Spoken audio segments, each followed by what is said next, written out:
ॐ स्थापकाय च धर्मस्य सर्वधर्मस्वरूपिणे अवतारवरिष्ठाय रामकृष्णाय ते नमः। नमस्कार। श्री रामकृष्ण देव के गृही शिष्य इस व्याख्यानमाला में ये बार हम कालीपद घोष जी का चरित्र समझने का प्रयास करने जा रहे हैं।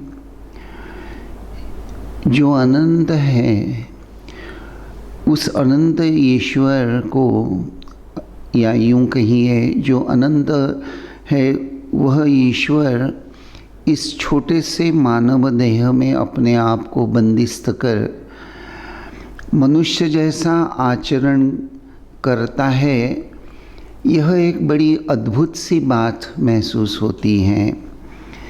और यह अद्भुत सी बात, यह अवतार रहस्य श्री रामकृष्ण देव अपने शिष्यों को बार बार अलग अलग प्रकार से समझाने का निश्चित रूप से प्रयास किया करते थे।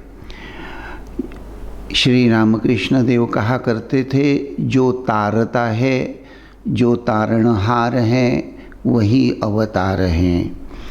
और परब्रह्म जो है वह माया का आश्रय लेकर नरलीला करता है, नरदेह धारण करता है। अवतार द्वारा ईश्वरी प्रेम का और भक्ति का आस्वाद वह परब्रह्म करता है। परब्रह्म कहो या भगवान जब मनुष्य रूप में जन्म लेते हैं तो जीवों के मुक्ति की चाबी जैसे वो लेकर ही मनुष्य देह में आते हैं। उनका परम उद्देश्य होता है मनुष्य देह धारण करने के पीछे जीवों का कल्याण। जीवों के कल्याण प्रीत्यर्थ ही भगवान नर रूप में अवतार लेते हैं। अब ये अवतार नर रूप में धारण कर आते तो हैं, तो निश्चित रूप से हमको ऐसा लगता है कि वो हमारे जैसे ही दिखाई दे रहे हैं, लेकिन उनका जन्म, उनकी जीवन पद्धति, उनका बिहेवियर जिसको कहते हैं, वर्तणुक, आचरण, यह सब कुछ अलग निश्चित होता है।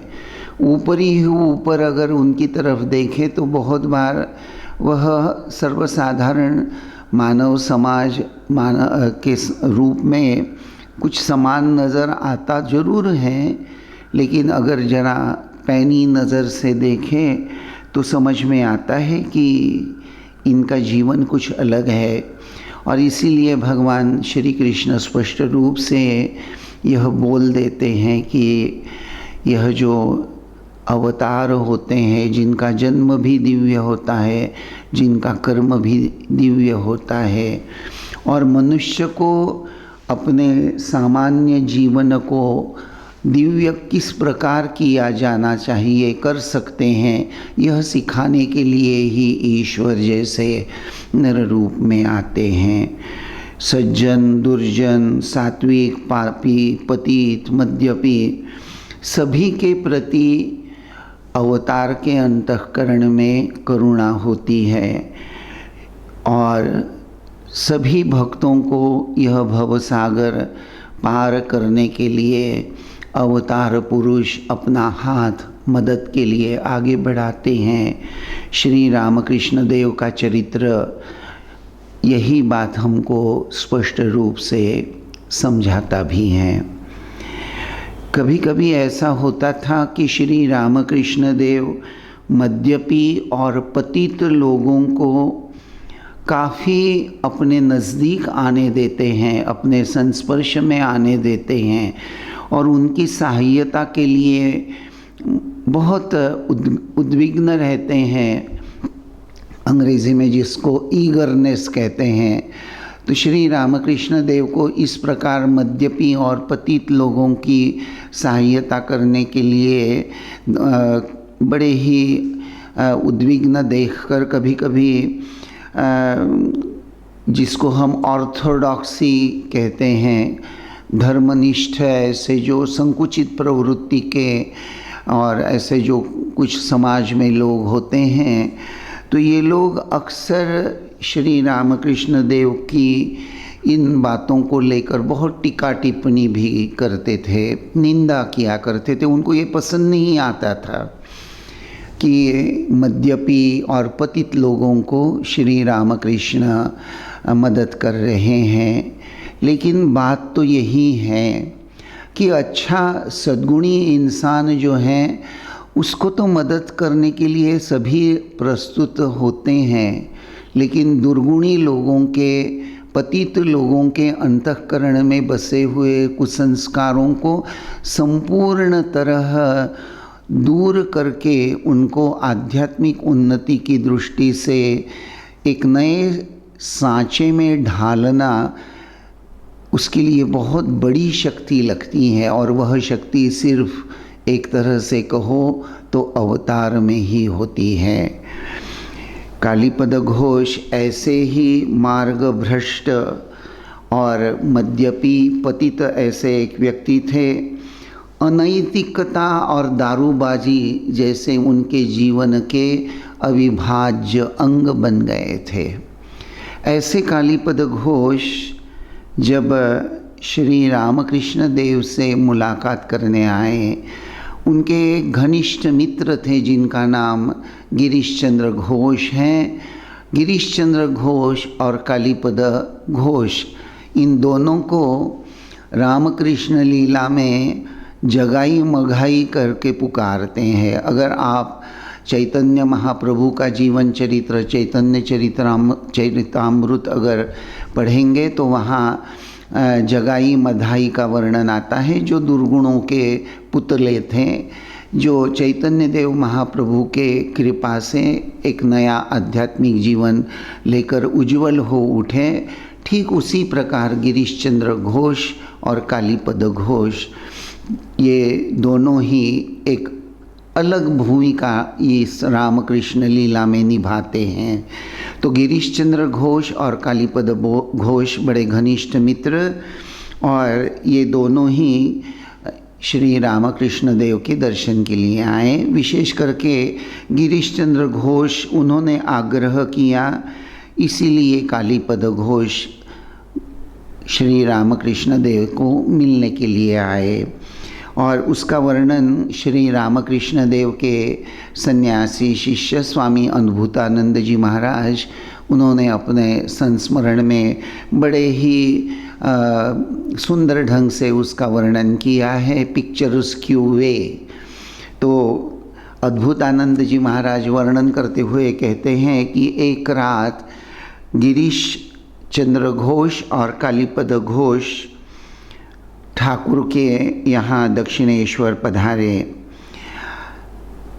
कालीपद घोष बहुत नशा करने वाले थे। कभी कभी क्या, बहुत बार घर चलाने के लिए, संसार चलाने के लिए घरवाली को पैसे भी नहीं दिया करते थे। सारा पैसा जो प्राप्त होता था, नौकरी करते थे, अच्छी कमाई थी, सारा पैसा नशेखोरी में ही गंवा देते थे। लेकिन उनकी पत्नी बड़ी साध्वी थी और अपने पति का मन बदलना चाहिए, उसके जीवन से बुरी आदतें दूर होनी चाहिए, यह बड़ी आंतरिकता कालीपद घोष की पत्नी जो थी उनके हृदय में थी। और अगर कोई दवा मिल जाए, कुछ उपाय मिल जाए जिससे मेरे पति बुराई का रास्ता छोड़कर अच्छाई के रास्ते पर चल पड़े, यह सब सोचकर कालीपद घोष की पत्नी श्री रामकृष्ण देव के पास पहुंच गई। और ऐसा सुनने में आता है कि श्री रामकृष्ण देव ने कालीपद घोष की पत्नी, जब उनके साथ उनका साक्षात्कार हुआ और कालीपद घोष की पत्नी ने अपनी मन की बात सरल हृदय से ठाकुर को बता दी, नशेखोर पति की बात बता दी और बड़ी भक्ति, श्रद्धा और करुण भाव से उन्होंने ठाकुर से प्रार्थना की कि आप कुछ उपाय कीजिए।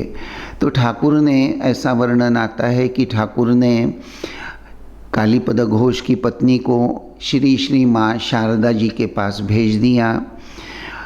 तो माता जी ने भी, श्री शारदा देवी ने उनको कहा कि देखो मैं कुछ नहीं जानती, जो कुछ है वो जो वहाँ बैठे हैं वही जानते हैं।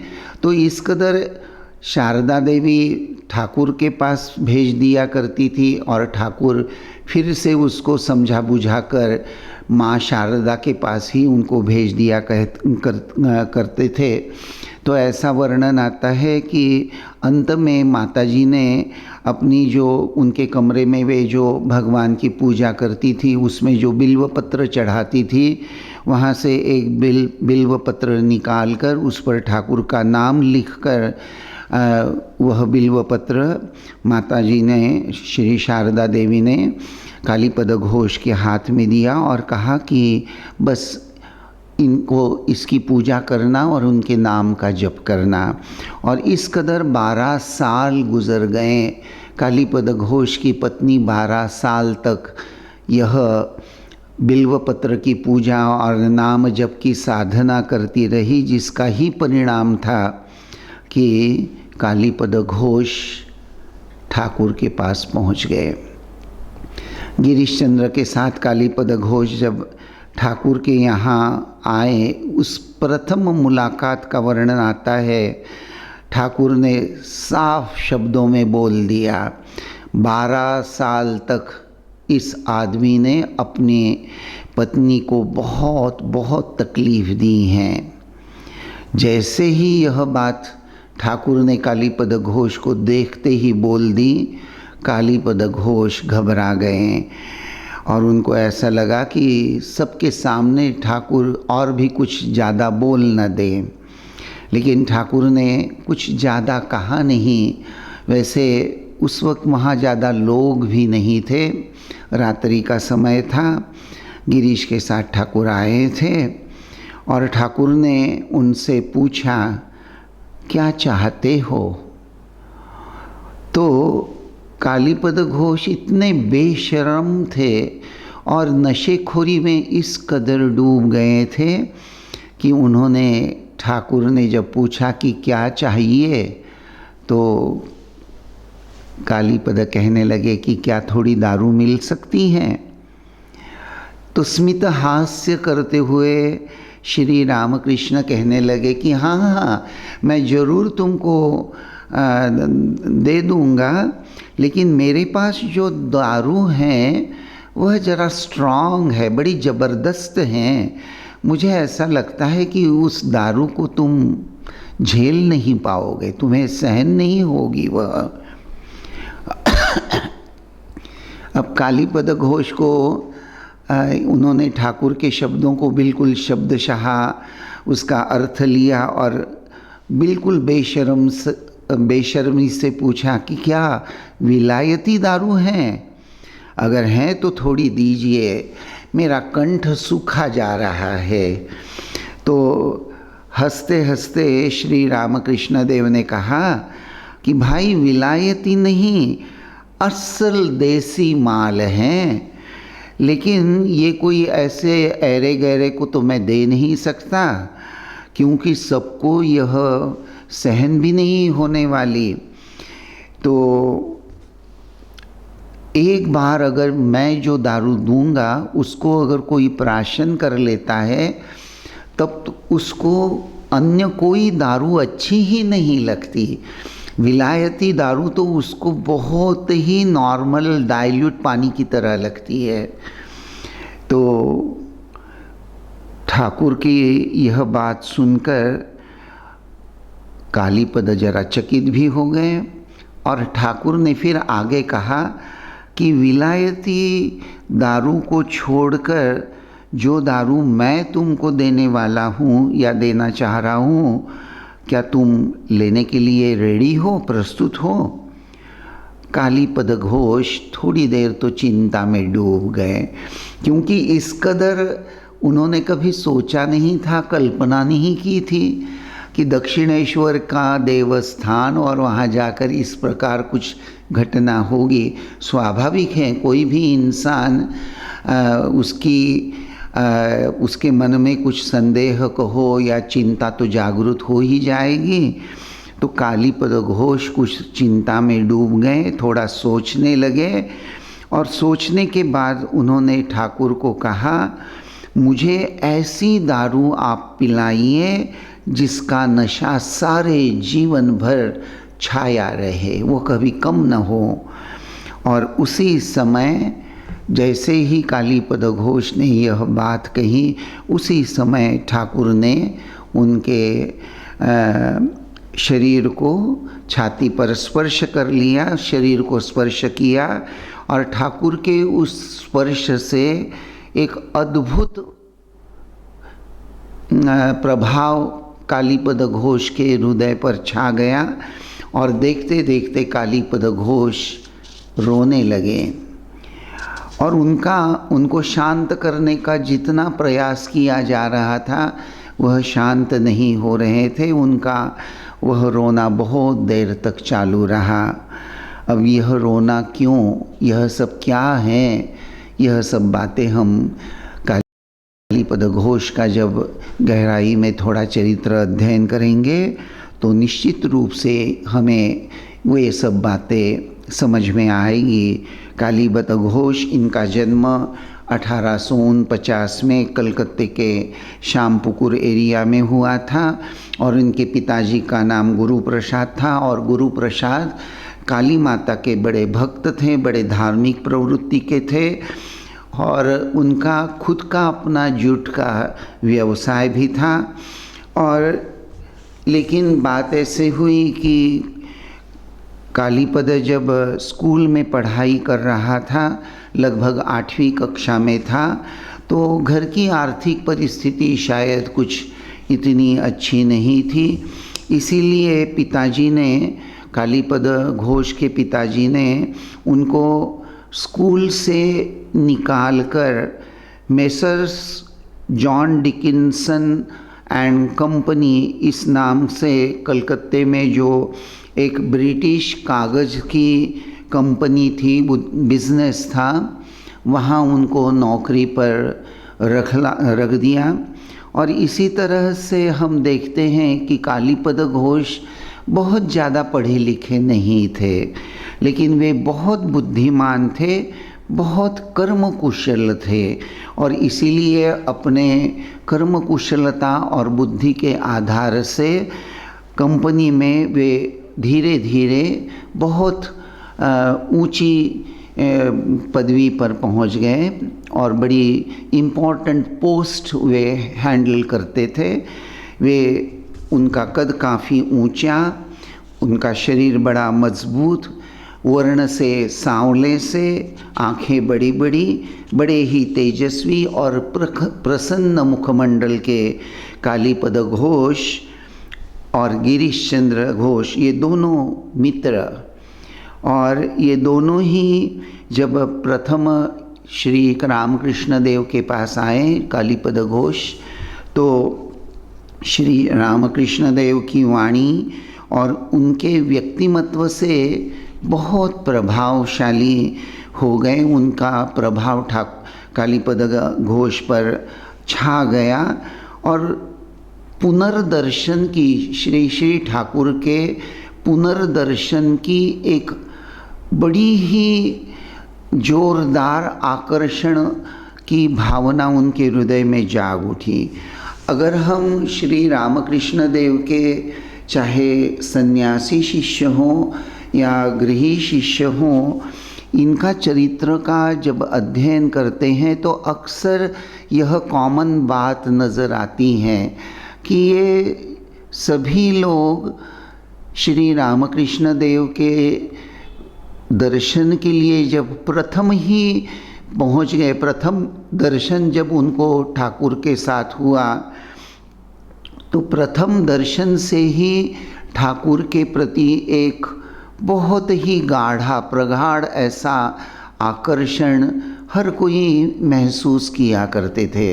ये प्रगाढ़ आकर्षण, ठाकुर को बार बार देखना, ठाकुर के साथ बार बार मिलने के लिए जाने की भावना हृदय में जाग उठना, यह एक अपूर्व बात हर शिष्य में नज़र आती है। रामकृष्ण संघ के एक वरिष्ठ सन्यासी, उन्होंने यह बात हमको एक बार बताई कि देखो, श्री रामकृष्ण देव आज सशरीर विद्यमान नहीं है, लेकिन रामकृष्ण संघ के ये जो विभिन्न शाखा केंद्र है, इस शाखा केंद्र के माध्यम से श्री रामकृष्ण देव की शक्ति हर शाखा केंद्र में चिन्मय रूप से तेजस्वी बनी हुई है। श्री रामकृष्ण, उनका यह विराट स्वरूप है, विश्व स्वरूप श्री रामकृष्ण। सारे विश्व में, सारे जगत में आज रामकृष्ण संघ के बहुत शाखा केंद्र जगह जगह खुलते जा रहे हैं। कुछ शाखा केंद्रों ने तो 100 साल से भी ज़्यादा काल बिताया है। There are so many new centers that are coming up, and there are so many old centers, those who have completed their 100 years and even more. तो हमारे ज्येष्ठ सन्यासी यह हमको समझाने लगे और कहने लगे, ये जो सारे विश्व में जगह जगह श्री रामकृष्ण देव के नाम से रामकृष्ण मठ और मिशन के जो शाखा केंद्र खुलते जा रहे हैं, वहाँ वहाँ श्री रामकृष्ण देव चिन्मय रूप से विराजमान हैं। और चिन्मय रूप श्री रामकृष्ण देव का के आकर्षण का जो भाव है वह भक्तों पर फैलता जा रहा है। तो जो बार बार रामकृष्ण संघ के शाखा केंद्र में आता है, श्री रामकृष्ण देव के का दर्शन करता है, स्वामी विवेकानंद जी का दर्शन करता है, श्री माँ का दर्शन करता है, जरूर जान लो श्री रामकृष्ण देव, माँ शारदा और स्वामी विवेकानंद जी की कृपा उन सभी भक्तों के जीवन को स्पर्श कर रही है। और निश्चित समझ लो कि श्री रामकृष्ण देव, माँ शारदा और स्वामी विवेकानंद जी का यह पुनीत स्पर्श, ये जो उनके संस्पर्श में, उनके आकर्षण से बार बार केंद्र में आने वाला व्यक्ति जो है, उसके जीवन को निश्चित रूप से धन्य करके छोड़ेगा।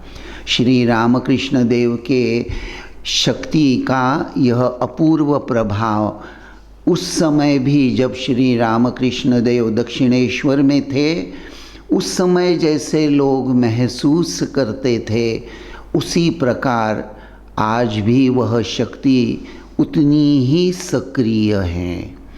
जैसे कालीपद घोष श्री रामकृष्ण देव के संस्पर्श में आए, उनके चरित्र में एक सुंदर वर्णन प्राप्त होता है, जहाँ हम देखते हैं कि आध्यात्मिक दृष्टि से, उन्नयन करने की दृष्टि से आध्यात्मिक प्रगति करनी है।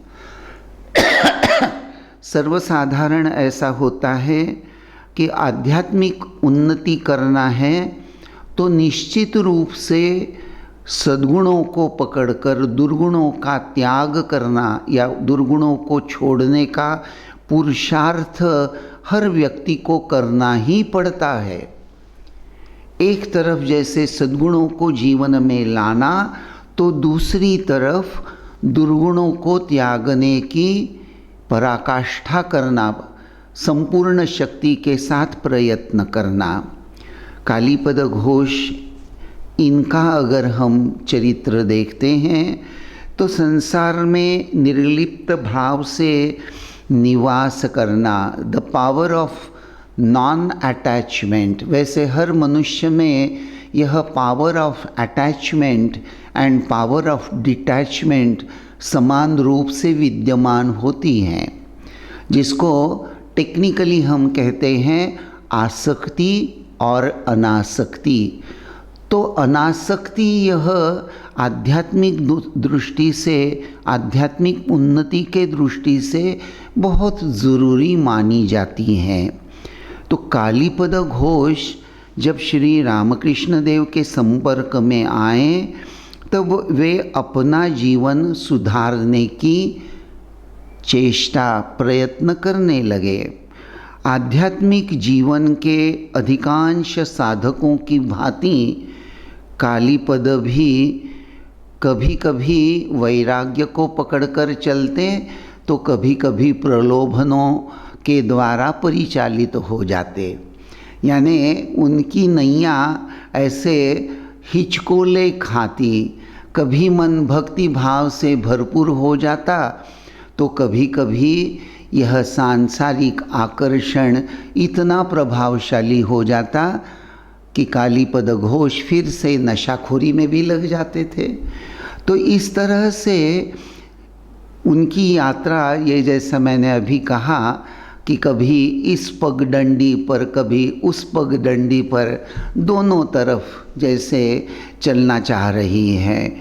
तो बुरी आदतों को छोड़ना, यह हम कहने के लिए बड़ा आसान होता है, सुनना भी अच्छा लगता है, लेकिन जब करने का प्रयास करते हैं तब समझ में आता है कि बुरी आदतों को छोड़ना एक बहुत बड़ा अपने आप में संघर्ष है।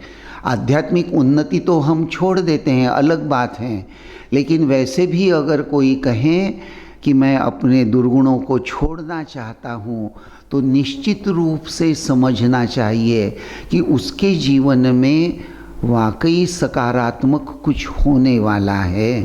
तो श्री रामकृष्ण देव की कृपा से हम देखते हैं कि कालीपद घोष वे सांसारिकता से अपने आप को ऊपर उठाने का भरकस प्रयास किया करते थे।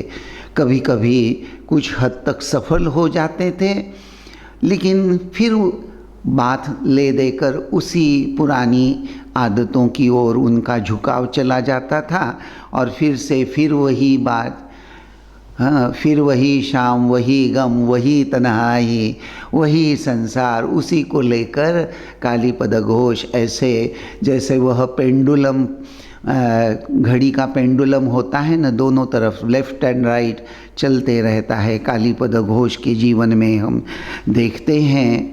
लेकिन कालीपद घोष श्री रामकृष्ण देव के संस्पर्श में आने के बाद, वैसे अगर देखा जाए तो मूर्ति गठन करने वाले शिल्पी कौन थे, तो श्री रामकृष्ण देव शिल्पी थे और मिट्टी को रौंद कर नरम बनाकर उसको एक सुंदर मूर्ति का आकार देने का पूरा प्रयास कौन कर रहा था। ऐसा अगर चिंतन करें तो वे मूर्तिकार कौन थे, श्री रामकृष्ण थे। और ये जो मिट्टी का लौंदा था, ये जो मिट्टी जिसको रौंद रौंद कर पुरानी मिट्टी का पूरा जो आकार है उसको तोड़कर एक नई मूर्ति बनाना, यह कार्य श्री रामकृष्ण कर रहे थे। और हम देखते हैं कि खुद कालीपद घोष आनंदपूर्वक भक्तों को अक्सर कहा करते थे, हमारे ये ठाकुर है ना, बहुत अच्छे हैं, जप ध्यान तप आदि कुछ भी नहीं करना पड़ता, इनके पास चले जाओ तो सहज रूप से ही इनकी कृपा से सब कुछ हो जाता है। कालीपद घोष के अंतःकरण में श्री रामकृष्ण देव के प्रति अपूर्व श्रद्धा, अपूर्व भक्ति देखते हैं। और श्री रामकृष्ण के सत्संग का ही कहिएगा भगवत शक्ति का कहिएगा यह जो प्रभाव है। श्री रामकृष्ण देव ने कालीपद घोष को कभी साफ शब्दों में ये नहीं कहा कि तुम नशाखोरी बंद करो। मैंने वह घटना आपको पहले ही प्रारंभ में बताया, वो कालीपद घोष और ठाकुर का वार्तालाप। तो ठाकुर ने कालीपद घोष को कभी स्पष्ट रूप से ऐसा नहीं कहा कि तुम नशाखोरी छोड़ दो, लेकिन ठाकुर की कृपा का ही मौन प्रभाव ऐसा रहा कि उसने जादू जैसा होता है ना, जादू जानते हैं ना आप, जादू जैसा काम कर दिया। कालीपद घोष का संपूर्ण जीवन बदल गया। कालीपद घोष श्री रामकृष्ण देव के पक्के भक्त बन गए और वे अपने जीवन में एक नया अध्याय उनके जीवन में, जैसे श्री रामकृष्ण देव के संस्पर्श में आने के बाद उनके जीवन में आध्यात्मिक उन्नति का एक नया अध्याय चालू हो गया। उसकी कहानी हम कल फिर सुनेंगे अगले प्रवचन में। ओम शांति शांति शांति। हरि ओम तत्सत। श्री राम कृष्णार्पणमस्तु।